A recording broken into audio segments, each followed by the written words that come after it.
오늘도 값없이 베풀으신 하나님의 끝없는 은혜를 누리며 승리하는 꿈미래 모든 분들이 되기를 소망합니다. 아삽이 지은 시로 알려진 시편이 12편인데 오늘 말씀이 그 마지막 12번째입니다. 다만 그가 이 시를 기록할 그 당시를 좀 생각해 봤을 때 다윗과 솔로몬 시대인데 그때는 실제로 여러 나라들이 한꺼번에 이스라엘 민족을 공격했던 적은 없어요. 그래서 아삽이 직접 지었다기보다는 아삽 이후에 그 후손들 중에 누가 지었을 거라고 그렇게 생각을 합니다. 중요한 것은 오늘의 이야기 가운데 이스라엘이라고 하는 나라가 어려움에 처해 있다라고 하는 거예요.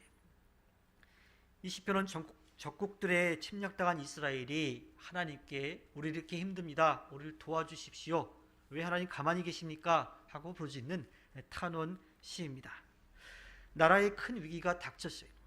오늘 말씀에 기록된 내용들을 쭉 살펴보면 한 10개의 나라가 연합을 해서 이스라엘 민족을 공격을 하고 있는 상황입니다. 그런데 시인은 이것을 단지 국가 간의 전쟁으로 보지 않습니다. 하나님과 하나님을 대적하는 자들의 싸움으로 보는 거예요.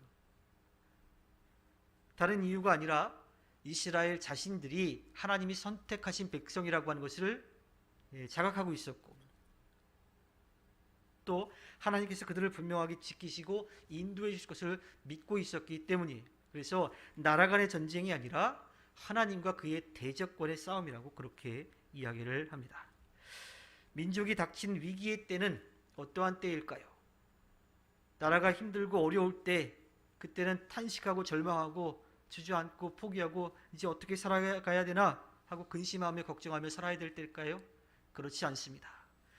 이 상황 가운데에서 하나님이 이 나라를 지키시고 돌봐주시기를 원합니다라고 나라를 위해 기도할 때인 거지요. 왜냐하면 우리의 삶의 모든 것, 즉 나라의 흥과 또 망도 다 하나님께서 주관하시기 때문이에요. 그래서 하나님께 이 어려운 때에 지키시고 돌봐달라고 간절히 기도하는 때인 거지요. 오늘 시편 기자는 이스라엘을 주님의 백성, 주님께서 아끼시는 이들로 이야기합니다. 그리고 그 이스라엘 민족을 공격해오는 이들을 주님의 원수들, 또 주님을 미워하는 자들이라고 그렇게 이야기를 하고 있습니다. 즉 이스라엘 민족을 공격한다라고 하는 것은 하나님을 자신들의 하나님으로 믿고 의지하는 자들, 하나님께서 선택하신 그 민족을 공격하는 것이기 때문에 하나님을 공격하는 것이라고 이야기하는 거예요. 아무리 힘을 가진 그 나라들이라 하더라도 하나님의 권세 앞에는 그들은 무너질 수밖에 없지요. 그래서 그들은 하나님께 가만히 계시지 말고 우리를 구원해달라고 간절하게 기도하고 있습니다. 힘들고 어려울 때 우리가 해야 될 일은 하나님께 모든 것을 맡기고 기도하는 일이 다른 걸 할 게 아니. 물론 순간적으로 왜 이런 일이 나한테 일어날까 하는 원망과 절망, 때로는 푸념, 체념 그런 일들이 우리 안에서 나타날 수는 있는데 근본적으로 그 문제를 해결하실 수 있는 분은 하나님이시기 때문에 하나님께 모든 것을 맡기는 삶을 살아야 되는 거죠. 나라와 민족을 위해서 기도할 때 하나님은 그 기도를 그냥 잊지 않으십니다. 이스라엘 민족의 역사를 살펴보면 알 수 있잖아요. 그들이 하나님만을 온전히 믿고 따르지 못했지만 그 민족의 잘못을 하나님 앞에 아뢰면서 회개했을 때 그 나라와 민족을 위해 기도했을 때 하나님은 그들을 다시 회복시켜 주셨습니다. 힘들고 어려울 때에 우리가 해야 될 일은 더욱더 하나님만을 의지하는 거지요. 시인은 이스라엘을 치려고 꾀하는 주변의 나라를 주의 원수 주님을 미워하는 자라고 규정했다라고 했어요. 그렇기 때문에 또 자신들을 하나님이 선택하신 민족이라고 생각하고 하나님이 자신들을 지키시는 분이라고 믿었기 때문에 하나님께 가만히 계시지 말고 우리를 도와달라고 그렇게 기도합니다. 그 기도를 들으신 하나님은 가만히 계시지 않고 그들을 지키시고 돌보아 주셨습니다. 이어서 시인은 주변 나라들을 10개의 나라들을 쭉 열거해서 이야기를 해요.